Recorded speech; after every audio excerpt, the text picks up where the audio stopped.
Dans ma lettre d'aujourd'hui, je vais te parler de mon parcours ici en Belgique. C'est un parcours où j'ai galéré pendant plus ou moins 9 ans, ce qui fait que j'ai largement beaucoup de choses à raconter à ce propos. Aujourd'hui donc, j'ai décidé de te raconter un des aspects de ce parcours. J'ai connu une période bizarre et complètement folle où je cumulais 3 emplois. Malgré cela, j'arrivais à peine à gagner entre 600 et 700 euros par mois, sachant que le seuil de pauvreté officiel ici en Belgique est légèrement au-dessus de 1000 euros de revenus par mois. C'est complètement fou, n'est-ce pas? Reste donc jusqu'à la fin si tu veux comprendre comment cela a pu se produire et me connaître davantage à travers mon histoire. Mais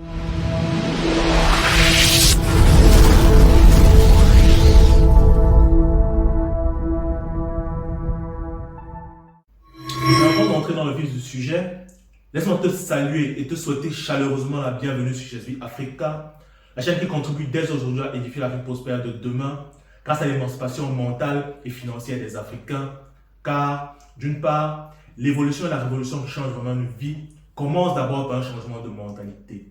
Et d'autre part, il est possible pour chacun d'entre nous d'avoir un impact positif concret sur le terrain en travaillant sur le plan économique afin de créer de la richesse car nous avons un continent à bâtir. Je t'invite également à partager cette vidéo sur tes réseaux sociaux, dans tes groupes WhatsApp, Facebook et autres, afin d'en faire bénéficier quelqu'un d'autre autour de toi. Et enfin, abonne-toi et active la petite cloche afin d'être informé lorsqu'une nouvelle vidéo est publiée le lundi et le vendredi. Dans mes vidéos d'éducation financière de ces dernières semaines, j'insiste sur le fait de créer une séparation claire dans votre esprit entre emploi et argent. À cause de l'éducation que nous avons reçue notamment à l'école, beaucoup d'entre nous ont assimilé inconsciemment dans notre esprit que notre source principale de revenus doit être un emploi. Et plus le diplôme est élevé et prestigieux, plus l'emploi est censé être bien payé. Donc du coup, c'est devenu notre but premier de décrocher un emploi. Alors qu'en réalité, ce à quoi l'éducation est censée nous préparer, c'est à gagner de l'argent, compte tenu de nos besoins fondamentaux en tant qu'être humain, suffisamment d'argent pour répondre correctement à ses besoins. Donc, le but premier de chacun d'entre nous doit être de gagner de l'argent, car c'est ça le plus important. Une fois que tu as compris cela et que tu règles ton cerveau pour qu'il gagne de l'argent, tes perspectives s'ouvrent, tes options augmentent et tu n'es plus limité au seul fait de compter sur un diplôme et sur l'emploi qui va avec pour gagner de l'argent en tant que moyen le plus respectable de se faire un revenu. Mais cela devient juste un moyen parmi tant d'autres de gagner de l'argent. Mais comme à l'époque où j'étais étudiant, je n'avais pas compris cela, dans mon cerveau, il était enregistré que pour me faire de l'argent afin de reprendre mes besoins, le seul moyen, c'était d'avoir un emploi. Et dans ce cas précis, un emploi étudiant ou job étudiant, comme on les appelle communément. L'histoire se passe donc ici entre fin 2013 et 2014. J'ai déjà cherché un emploi jusqu'à l'épuisement sur la base de mon premier master que j'ai décroché en 2013 et je n'en trouve pas. Mais cela n'empêche pas que de l'autre côté, il faut que je paye mon loyer qui est de 350 euros par mois ainsi que mes factures. Donc il faut continuer à avoir une source de revenus. Et bien sûr, les emplois étudiants constituent le moyen principal mis en place par le système ici en Belgique pour permettre aux étudiants de se faire un revenu. Mais le problème est que pour les étudiants étrangers dont je faisais partie, ce système présentait une grosse limite, à savoir on avait le droit de travailler uniquement 50 jours par an.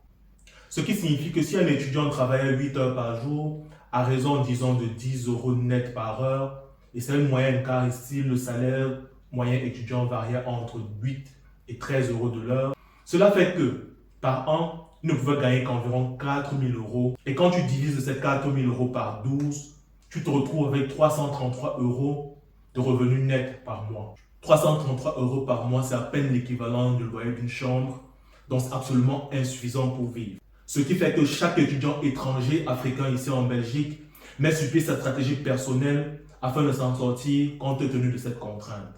Et c'est ça la réalité des étudiants africains ici en Europe, ou en tout cas ici en Belgique, car c'est le pays que je connais le mieux. Les plus chanceux d'entre nous arrivaient à trouver des contrats étudiants de type 20 heures par semaine.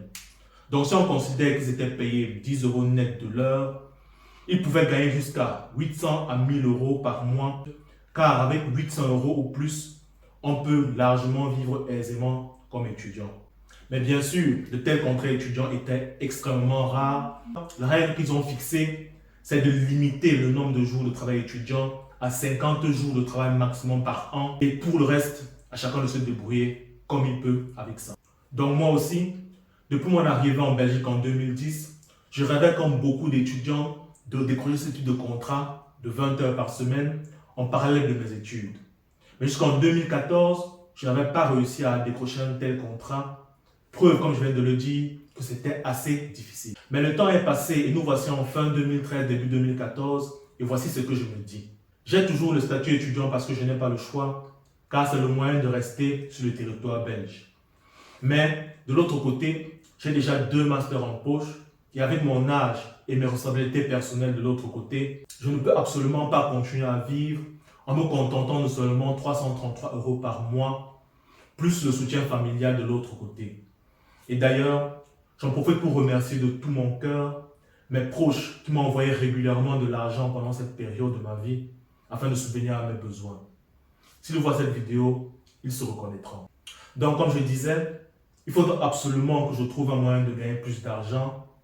Et si je n'ai pas réussi jusqu'à présent à décrocher un contrat de type 20 heures par semaine, il faut que je trouve une autre solution. À l'époque donc, la stratégie que je mets en place pour gagner plus d'argent est la suivante. Je vais constater qu'il y avait certaines sociétés qui emploient des étudiants en tant qu'intérimaires et que lorsque ces étudiants ont dépassé leur quota de 50 jours par an, ces sociétés continuent quand même à les employer, quitte à payer des pénalités en termes de taxes supplémentaires. Et bien sûr, il y avait une bonne raison qui faisait que ces sociétés acceptaient de payer ces pénalités en termes de taxes. D'un, elles étaient souvent situées dans des zones géographiques assez difficiles d'accès. Et deux, elles pratiquaient des horaires de travail assez particulières. C'est-à-dire, d'une part, le travail de nuit, et d'autre part, on pouvait t'appeler à n'importe quelle heure du jour ou de la nuit pour te demander de venir travailler, genre dans 1 heure. Et si tu refusais 2, 3 ou 4 fois, on ne t'appelait plus jamais. Et enfin, 3, elles appelaient les étudiants intérimaires en renfort uniquement quand il y avait trop de travail pour les employés fixes. Vous comprendrez donc qu'au vu de toutes ces conditions, les seuls étudiants capables de répondre à ces conditions de travail étaient ceux qui possédaient une voiture personnelle. Je me débrouille donc à l'époque pour m'acheter une petite voiture et là, nous sommes en début 2014. Pour y arriver, je m'étais encore fait aider par mes proches et dans ce cas précis, par ma sœur qui a contribué à une partie de l'argent. Et j'en profite d'ailleurs pour lui dire merci de tout cœur. Et je sais qu'elle voit ces vidéos. Et pour l'autre partie de l'argent, je vais épargner une bonne partie de l'argent que je vais gagner lors de mon job d'été de 2013, puisque les étudiants avaient le droit de travailler pendant 1 ou 2 mois entiers, mais uniquement en été. Et cela était toujours comptabilisé dans la limite des 50 jours par an. Lorsque j'ai donc laissé acheter ma petite voiture, je me suis débrouillé pour ensuite me faire embaucher comme étudiant intérimaire par 3 de ces sociétés qui acceptaient de travailler avec des étudiants au-delà des 50 jours par an. Je me disais donc que sur une semaine de 6 jours, si chacune de ces sociétés m'appelle ne serait-ce qu'une fois, ça me fait 3 jours de travail dans la semaine, à raison de 8 heures de travail par jour, pour un taux horaire de 10 €. Ce qui fait donc que sur un mois de 4 semaines, je gagnerais en théorie l'équivalent de 960 €. Mais voilà, comme il y a souvent un écart entre la théorie et la pratique, cela ne s'est pas passé exactement comme prévu.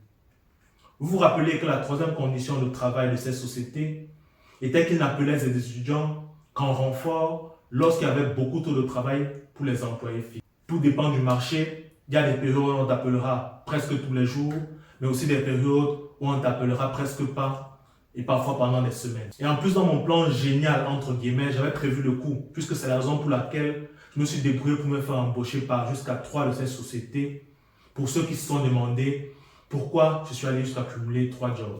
Mais malgré toutes ces stratégies, je me suis retrouvé à gagner uniquement entre 600 et 700 € par mois.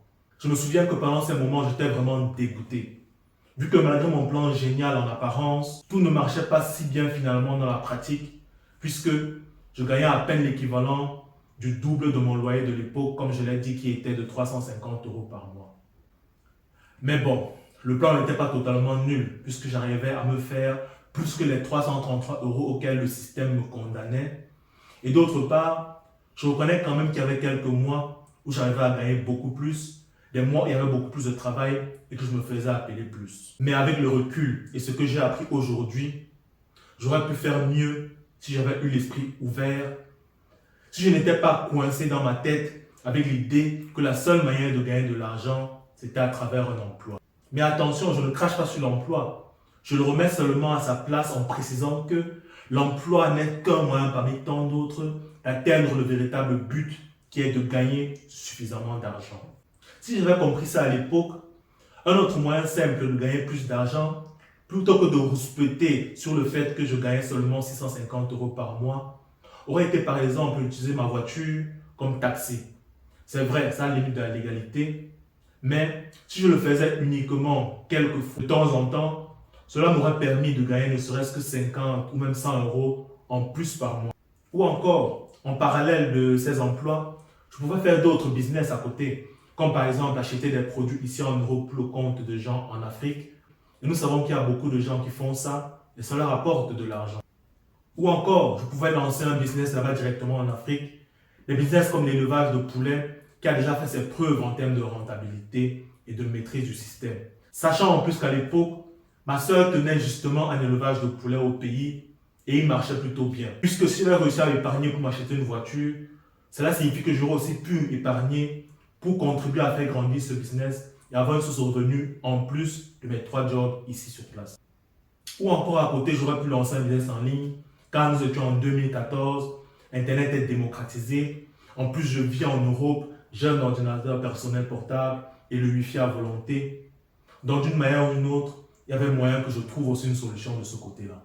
Mais, comme dans ma mentalité de l'époque, la seule chose que je voyais et qui avait de la considération à mes yeux, ce n'était que l'emploi, l'emploi, l'emploi. Jobs, jobs, jobs. Alors, mon esprit était fermé à ces autres possibilités de gagner de l'argent. Voilà donc pourquoi c'est super important, lorsqu'on souhaite améliorer sa situation financière personnelle, de commencer par faire une séparation claire dans son esprit entre diplôme et emploi d'une part et argent d'autre part, car les deux ne sont absolument pas la même chose. Fixe-toi donc comme but clair.